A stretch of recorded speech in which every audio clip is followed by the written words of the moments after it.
After a harrowing 8 years living with an undiagnosed tumour, which slowly destroyed every single aspect of my life, I found myself at 33, healthy again after nearly a decade, but having lost everything, and I mean everything. I'd experienced quite an abrupt awakening during these years, which led me to refuse the standard and embrace the alternative. And now I'm here. It's been 6 months since I moved into this van full time with my Maine Coon cat, Savannah. It's been simultaneously one of the best and most challenging things I have ever done, and that includes surviving that tumour. A lot has happened in these 6 months, and I am going to spare no details. We're going to talk the good, the bad, and the ugly. Let's get into it. We're going to start with the good, then go to the bad, then finish off with the ugly. Ugh. I'm in the middle of nowhere again. One of my favourite things easily is that I have views and I can just look at things like that. So we'll start with the good. I'm just going to list these off because I could probably talk for hours about each one, so you'll get the idea. The flexibility and the freedom. I've never experienced anything like it on another level. It's amazing. The lack of bills. There's no downside to that. There's no downside to that. Being in nature, as I've just said, and outside. I am outside way more often than I was when I was in a house, which means I got more of a tan through summer, which was lovely. I am so much more relaxed. I am so much more relaxed. The urgency has just left my body. There is no urgency anymore. There's no rushing around. It's taken 6 months to get to that, but the urgency's gone. That was quite unexpected, which results in less screen time and being more present. So if I'm in a nice place outside and the sun's out, I would rather go sit and look out at what I'm around than sit in front of a screen. So again, it's been a gradual process, but now I am on the screens less, outside more and more present in my life, which is one of the things I wanted to happen. Took a little bit longer than I expected, but we're about 6 months in. We're all in that now. Oh, I started working outside. Editing outside is great. I've never done that before. I've never worked outside before, really. So that's been really fun as well. Not going to be able to do that during winter probs, but that's a whole new kettle of fish. That's going to be in the bad section. We'll come on to that. Your house is with you all the time. Weirdly, this is very convenient. The amount of times I've been at somebody's, like visiting a friend or my parents or whatever, and we'll be cooking and they'll be like, oh, I've not got this. I'll just go to the shop. And I'll just go, no, I've got it in my kitchen, so I can just get it from the van. Also, the amount of times that I've actually needed to get changed in the middle of the day. So it's really useful to have this. So having your house with you at all times is actually weirdly convenient.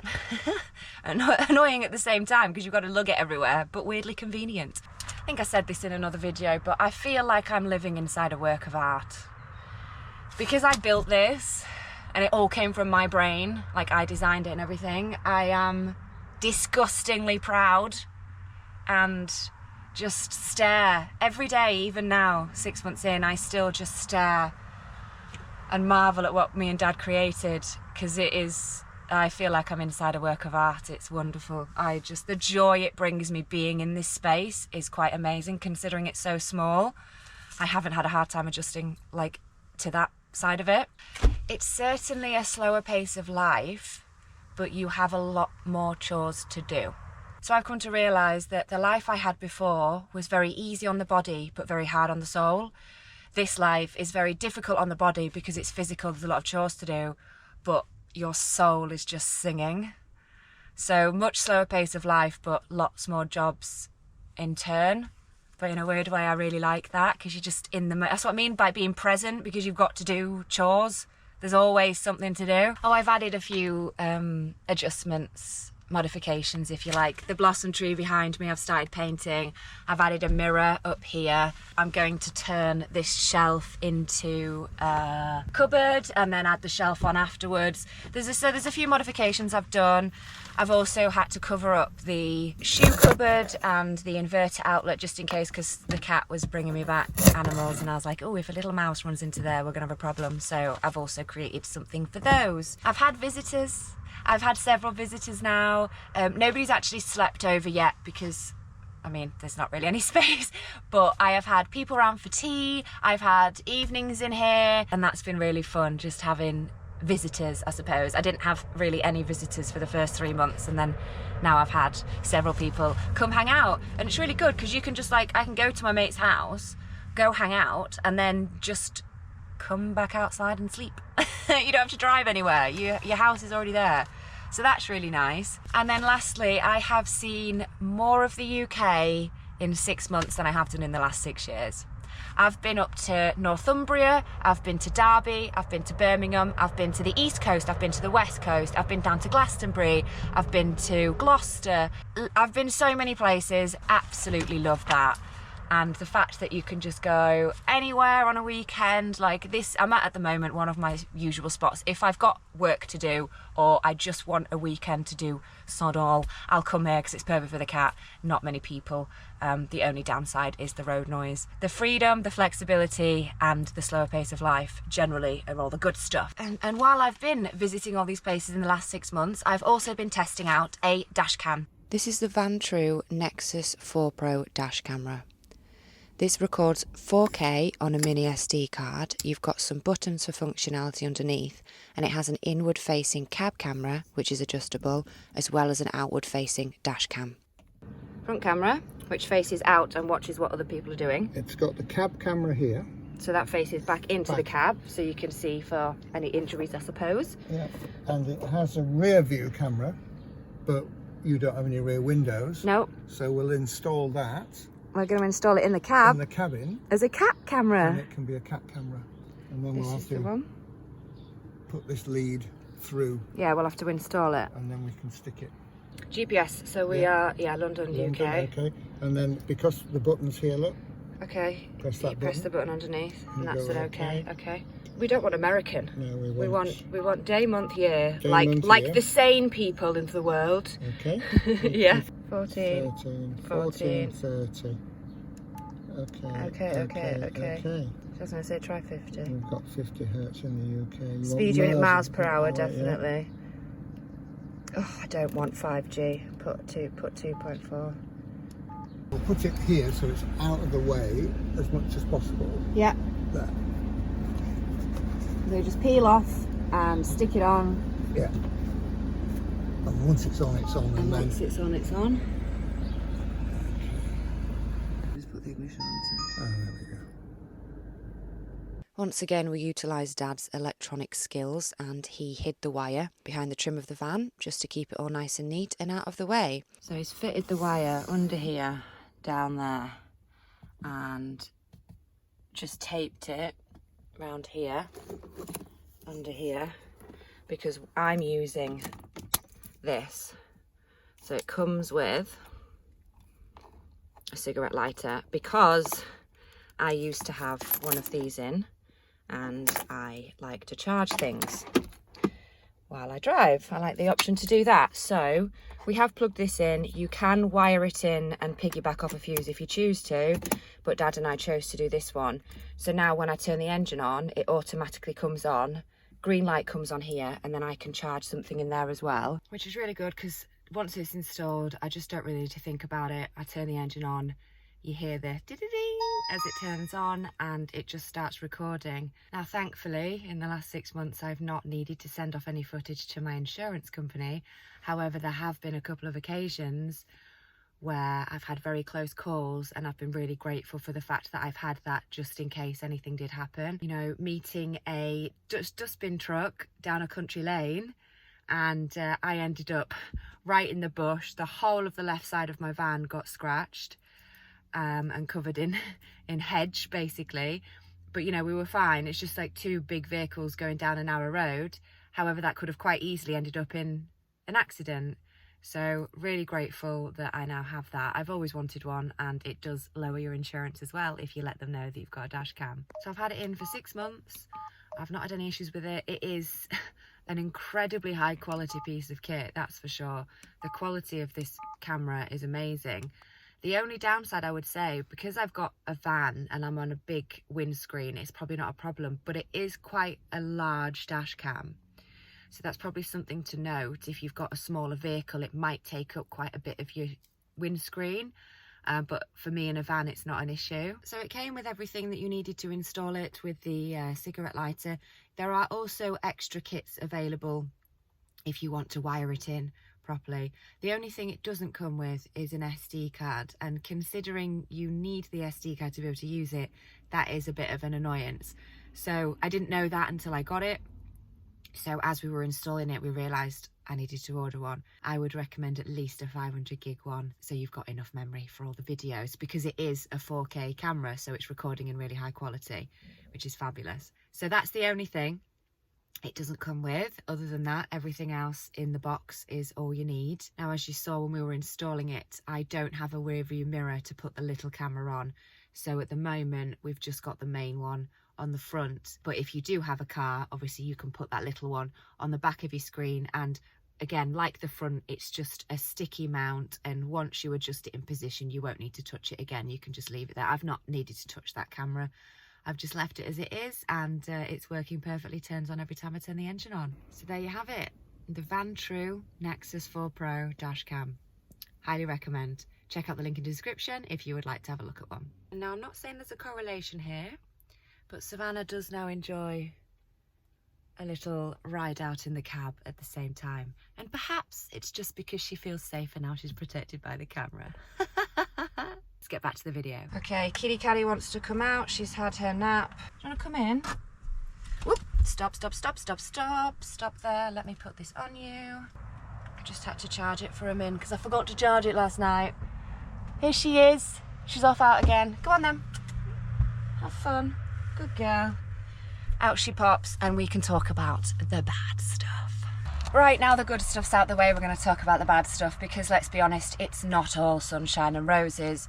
There is absolutely a payoff to this life, and you've just got to work out whether that's right for you or not.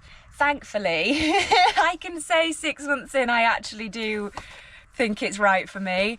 I hadn't lived in a van before any of this. I hadn't even gone away for a weekend in one. I just was like, yeah, I want to do it. Bought one, built one, off we pop.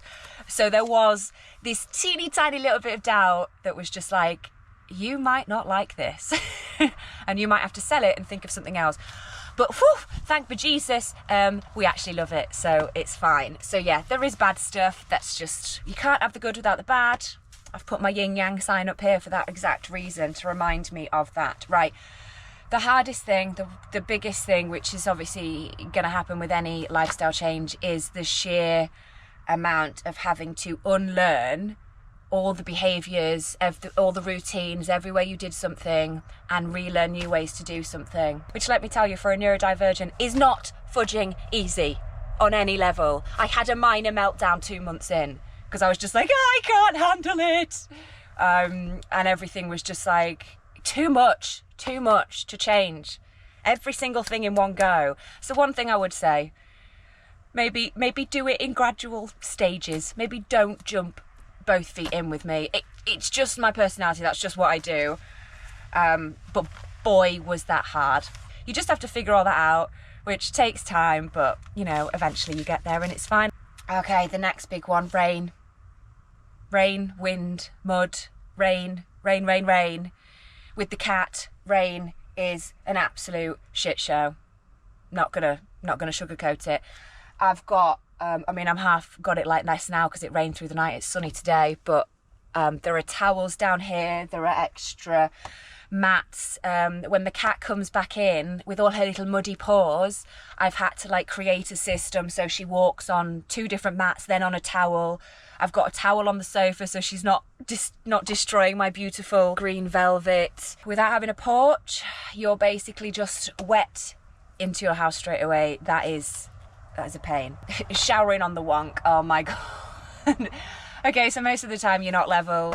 You're always slightly, wonky one way or the other. I only put my chocks on when I'm in a situation where I can't manage it. There's just no point. Like here, I'm ever so slightly down and left, which means that the water in the shower will congregate in the corner. So sometimes I'm having a shower and at the same time I'm simultaneously kicking the water with my foot down the drain so it doesn't overflow and go outside into the van. Yeah, there's stuff like that, but to me, I just laugh at it now. I did get annoyed at things like that to start with, and you've constantly got to move something to get to something else. Like you can't just, everything's not just there because you've got to pack everything so tightly. Most of the time when you want something, you have to move something else to get to it. And to start with, that did my head in. I'd be like, for God's sake, why can't I just get to this? Because I still had the urgency in my body. But now that's left. I just like open a door and I'm like, oh yeah, I've got to move that, and then I've got to move that, and then I'll get to that, and then I'll use that, and then after it's done, I've got to move that again and move that again, and then put that back in there, and then move that, and then push that back, and then do that, and then shut the drawer. It is what it is. It is what it is. It's worth doing that to not have to pay the bills. We're only in October and I've already woken up and it's been 7 degrees in the van. I'm actually kind of terrified for winter, not gonna lie. I mean, it's fine. You get out, you put the heating on. Within 10 minutes, it's gone from 7 degrees to 17. You know, it's fine, but waking up in the cold, it's not great. Although, like, the house I had when I got ill was a 4-bedroom detached house, but it was in a village that didn't have gas. So I had electric radiators and they weren't on timers, they were old. So I woke up in a 4-bedroom detached house some mornings through winter and it was 7 degrees. So nothing's really changed. You don't have privacy sometimes because you're always in public, and most of the time it doesn't bother me, but sometimes if I'm not feeling great, you just kind of just don't really want to see people sometimes, do you? So that's a bit annoying at times. But again, when I'm feeling like that, I'll just come to a place like this where I know I'll see like 2 people in 3 days. So there's always ways around it. Once you've found your little spots, everything's okay. But yeah, lack of privacy, some cases, not great. Dog walkers, obviously lots of places I go, dog walkers with the cat, absolute disaster sometimes. She's been chased, she's been yeah, the cat is probably the most difficult part about this whole thing. She's the thing you've got to be most on guard about, really. So if you're thinking about doing this with an animal, maybe think again. No, I love her. She's my alarm system, but she is again simultaneously the best and most difficult thing about living in here. Lack of storage sucks, let's be honest. I used to bulk buy loads of food. Can't do that anymore because I've got no place to store it, which results in me having to go to the shop more often, which again I don't like. So it's another couple of things. But I'm going to turn this shelf up here into another cupboard and then extend it. And I've got like ideas. Now I've been in it a while, I know where I want stuff. So through the winter, when the weather's crap, I'm going to start doing loads of mods again and things like that to get it all sorted and settled and things where I want it. Right, winter, we've mentioned it. Winter's probably going to suck regardless. The lack of power. I do not have enough power. I know that already. I don't have enough power through winter. So that's going to be fun. There's going to need to be drive-in and some places where I plug in. But just with the lack of sunlight in this country, we had a few days where it just like rained non-stop and I didn't see the sun for a few days and I went down to like 20% on the battery. So stay tuned for that because that's probably going to be an absolute shit show through the winter. Chores. There's always chores. There's chores. Just chores coming out your eyeballs. There's always chores. Just chores. Always stuff to do. Oh, I had the knock. Okay, so I've watched so many videos about this. About people getting, oh my God, I had the knock. Somebody knocked. And it's like, at the end of the day, it's your house. And as somebody who lived 8 years like a hermit, if ever somebody knocked on the door in the house, I would literally just go, and I would roll around on the floor and hide like this until they'd gone. I would never answer the door in a house. So why is a van any different? I just didn't answer the door. There was a dude walking around and it's a spot that I'd use weekly actually. He was going up and down and up and down, and I thought to start with that he was actually just doing like exercise. I thought he was just walking. No, he then started walking around the van. And I was parked like this far away from a bush, so he had to like, you know, move his way through the bush to come down the side and then round the front and then round the back.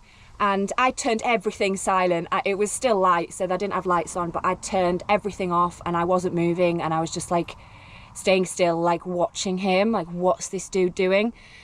And after about half an hour of this behaviour, he then comes round the side and he knocks on this door. Now, as I've just shown you, I wouldn't have answered the door in a house, so I didn't answer the door. I didn't feel safe. It was a man on his own, Well, you just get a vibe, don't you? Something just felt off. And he was a large man, like he was bigger than me, you know, and I'm a woman on my own. So I was like, he can't do anything if I lock the door. And basically, I'm invincible in here.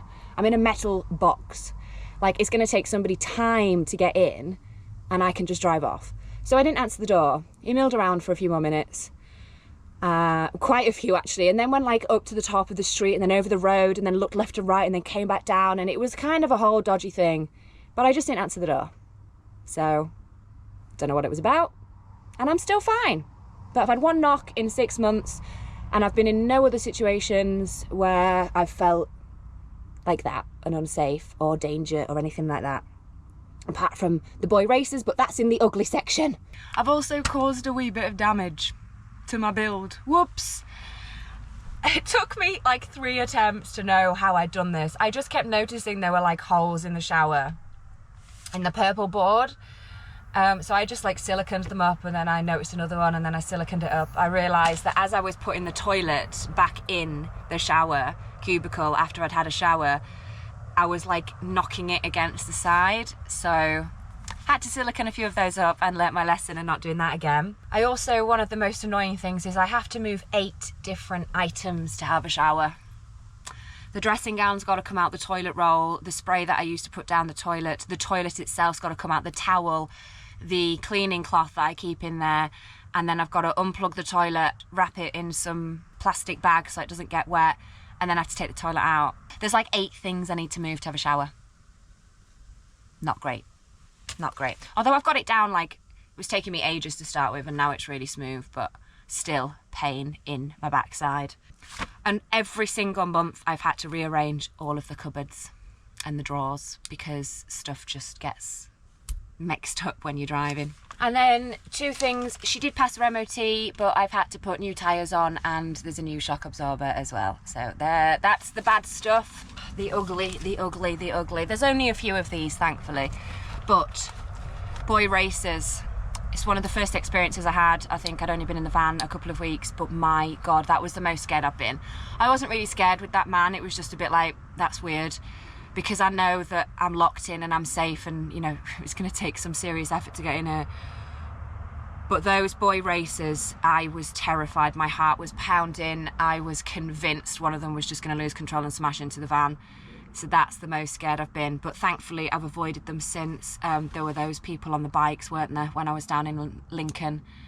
But I clocked the donut marks, tyre marks on the floor and moved elsewhere, so they didn't actually come near me. But yeah, boy racers, easily the scariest situation I've been in. Emptying the toilet. Let's not joke. I did say in one of the videos, like, if you can't deal with your bodily functions, this isn't for you. But either way, it's no fun dealing with your bodily functions, is it? There's no other way to put it. I deal with it because I do. Thankfully, I've not got a cassette. Those things stink. Mine is as most pleasant as it can be, but it's still a pain in the backside, and it's the ugliest thing about, the ugliest chore really about being in here. I knew that before I came in, so it is what it is. I deal with it. Right, 2 things now that I have not seen anybody else discuss. Smelly pipes and smelly drains. Oh my days. The water pipes, about a month ago, maybe about at 5 months, I started to notice when I was like turning the water on that it was smelling of egg. I was like, what? And it was after, I think we'd had a really hot few days and I hadn't moved much, so I don't know if the water had got like really warm in the pipes and then bacteria started to spread, but it stunk. It really did stink. So what I ended up doing was getting some Milton sterilising tablets, which they use to sterilise babies' bottles. I put the relevant number into my water tank, ran it through the system, so I could smell it coming through all the pipes. Then it says to leave it in for 15 minutes. So I drove down to meet somebody, and I must have kept it in there for maybe an hour, came back, let it all out, and then ran the system through, rinsed it through, and then it's been fine since. So I'll keep you posted as to whether I need to do that again, but that was unusual and haven't seen anybody else do that, and that was ugly. That was smelly. And then also the drains. When I first moved in, I wasn't showering in here every time, just while I was getting used to it. So I hadn't been flushing the drains often. It wasn't the sink drain because there's a U-bend in there, but the shower drain. Same thing, started to absolutely stink of egg, and I was like, what is this? This is revolting. Anyway, said to my mum and dad, because they've got a motorhome, and I was like, Dad, I was like, my drains have started to stink of egg. I was like, what is this? And he goes, oh yeah, that's happened to us. I was like, what? And he goes, yeah, everyone we've spoken to that happens to. So I put like a bottle of bleach down the drains and just let it run through. And I've had to do that twice in 6 months. However, since I've started showering in here constantly though, it hasn't had to happen. So maybe I just wasn't flushing out the drains as much as I should have been. But yeah, stinky pipes and stinky drains. Blech. Gross. Absolutely gross. So that might be something I've got to maintain. If anyone else has had this experience, please let me know how you've sorted it, or if I've done the right thing. I don't know. It's the only thing I could think of doing. Right, the last couple of ugly things is I bang my elbows. I'm covered in bruises all the time. I bang my elbows and my knees and my bum and my back and my head, and because this, you know, it's a small space and I'm not the most graceful of women anyway. I'm quite a clumsy person. And the amount of times like I've turned around and I've gone, oh, like my elbow or my knee or something. Yeah, I hit myself quite often and I'm quite bruised on the regular. And then the last ugly thing was trying to stay cool. Summer wasn't that bad. The bed, weirdly, is the coolest place because you can sit under the skylight and you've got the fan on, so you've got a constant breeze. However, there was one day in the summer, I was at this place, I was editing all day, and it was revolting. I think it was 36 degrees outside in the shade. The van I managed to keep at 30, but that was hot. But it was one of those days it was humid, there was no air, and it was quite telling because the cat, she kept going out and then coming back in and going out and coming back in. She stayed in most of the day on the floor because it was actually cooler in the van. Even though it was disgustingly hot in the van, it was actually cooler in the van than outside. I kept going outside trying to do it and then just quickly coming back in. Same did Savs. So trying to keep it cool in summer was, well, it was just that one day, but that was awful. If we'd have had the whole summer like that, I'd have probably had to have gone in a hotel or something at some point because as a break, because that was whoa, that was an ugly day. Overall, way more good than bad and way more bad than ugly. I'm just used to it now, love it, won't change it. Can't ever see myself going back into a house. I just want land now. So there we have it, 6 months of living in a van. The good, the bad and the ugly. To summarise, the good outweighs the bad. And now I'm used to everything. I do prefer this way of living. It was a real big shock to the system, but once you get used to it all and relearn everything, I actually get a lot more value out of this way of living. I think I prefer living at a slower pace. But this is why I've got such a fond love for Africa, because that's how they live over there and I've never really got over coming back from there. So dealing with the ugly, in my opinion, is a small price to pay when you consider the alternative. To me, it's worth putting up with the bad and the ugly to get the good. Thanks for watching, you lovely lot. See you in the next one.